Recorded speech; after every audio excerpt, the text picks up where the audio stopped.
Hi everyone and welcome to this week's WARNO devblog, a little bit later than usual as the team over at UGen have been busy with people on holiday and things, so everything's just a little bit behind today than a usual Thursday.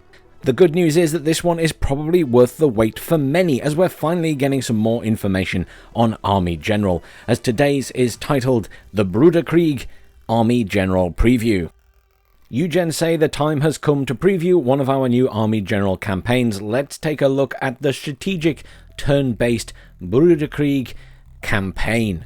Before we continue, a very important disclaimer: this new campaign, detailed in today's devblog, will not be included in the upcoming Mortier milestone. Instead, it may just find its way into the next milestone after that, as soon as possible at least, but certainly no guarantees on timing or which milestone. You know the drill. Okay, let's move on. So the next subheading is a brief primer on Army General.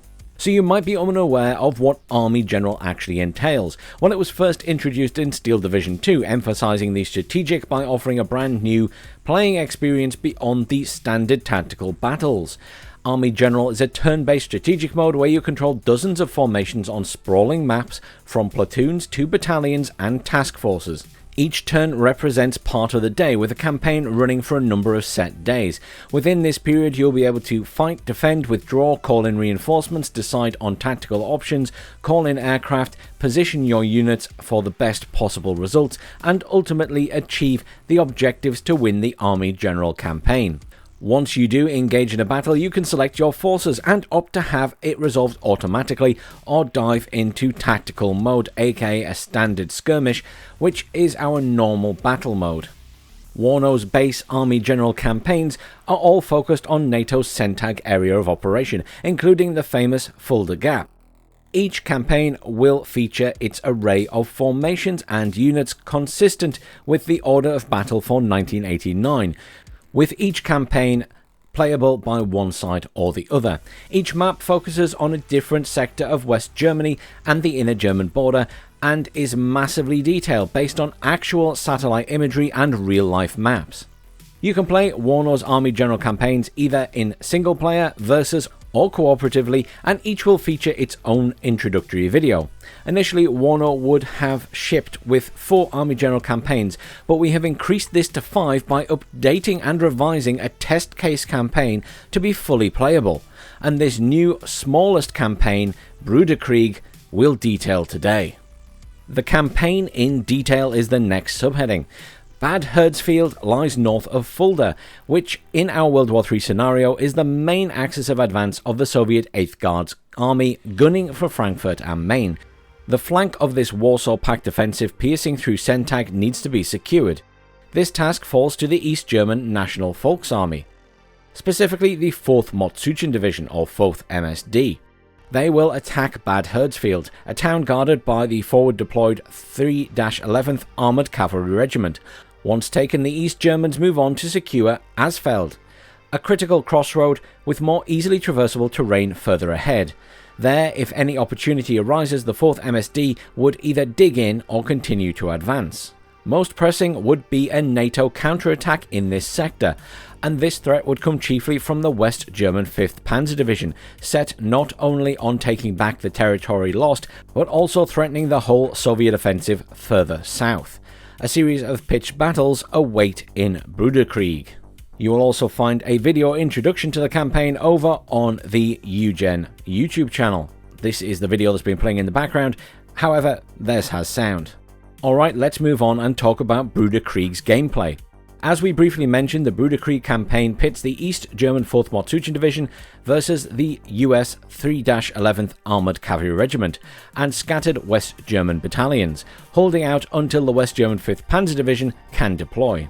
From the Warsaw Pact side, the Warsaw Pact player will be on the offensive. They must first force the defensive positions at Bad Hersfeld before rushing at the crossroads at Asfeld.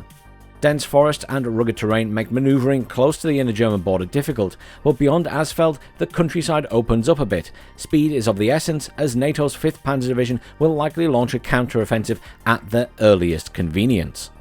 As you can see in the image, the 4th MSD is arrayed in 2 battle groups, one vanguard featuring 2 infantry regiments, one made up of wheeled BTR and the other of BMP infantry fighting vehicles, with the supporting artillery and assault engineer battalion and a divisional recon battalion.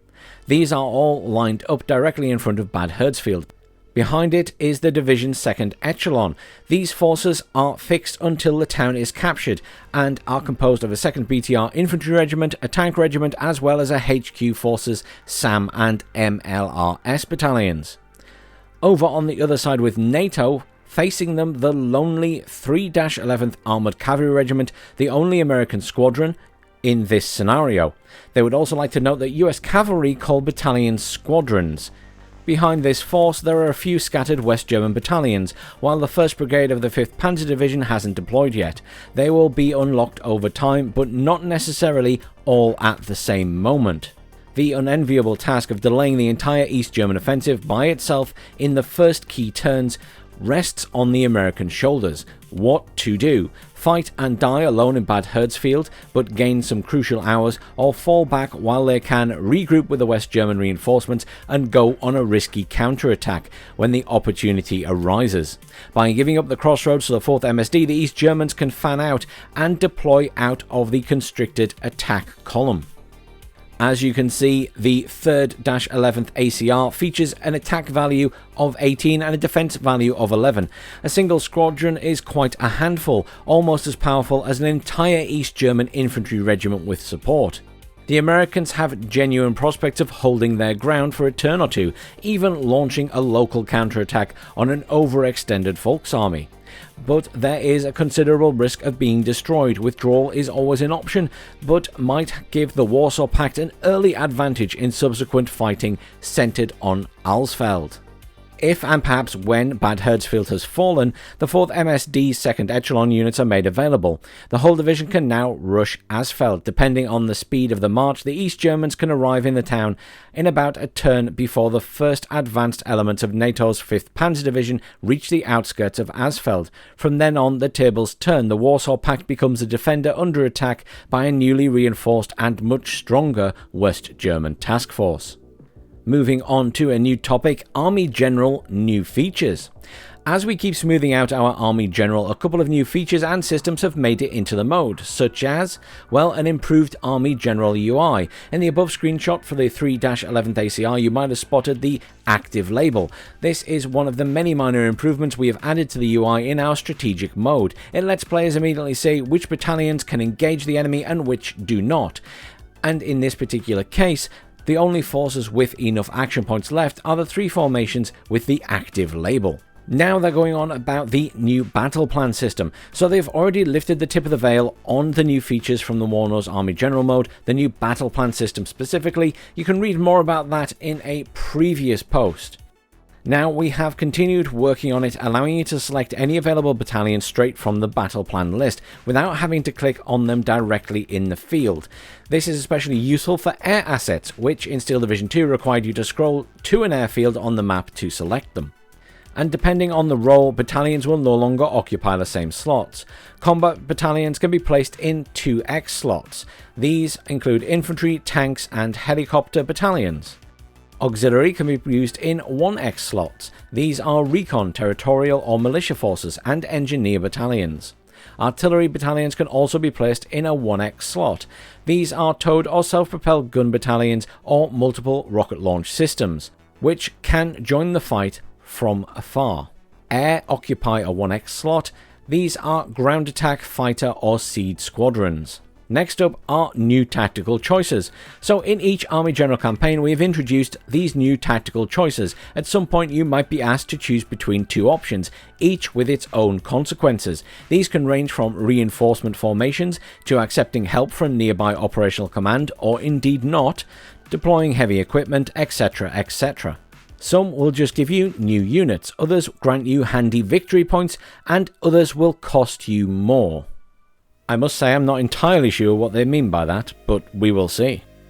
The next subheading is literally coming up next.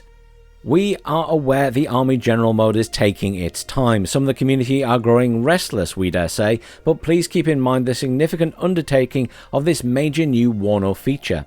Everything from Steel Division 2's era has been redone, from the introduction of the battle plan system to the battalion categories, action points, the map, the UI, and a very big addition is this Bruder Krieg campaign, which we are adding on top of the original 4 Army General scenarios currently in the works. We are talking about a serious amount of work, however the hard part is out of the way. With Bruder Krieg we established a lot of the new Army General foundations. This means that creating and updating the next ones will be much quicker and hopefully easier too. You might notice that the Bruder Krieg uses only 1/3 of a much larger map. This is Centag's northern flank and is connected with NATO's Northag. This map will be used in its entirety in our campaigns, with all likely wartime formations present. That's a serious amount of gameplay right there. And the last thing to mention is the map making stream. Before we leave you, a brief message from our valued community member Protozoka. This Friday, 3 members of the amazing UGen map making team will join the SDL stream for another Friday night WARNO event. They will play games of the community while discussing WARNO's map creation process and ongoing projects. If you want to have a chance to interact, play with or against the WARNO devs, make sure to join in the event. It'll be hosted over on the SD League Twitch channel, which you can find a link to down below in the description. The streaming starts on Friday 21st of July at 7:30 PM Central European Summertime. And that's everything for this week, folks. Thanks very much for watching. Please do like, share, subscribe, and I'll see you all soon for some more WARNO.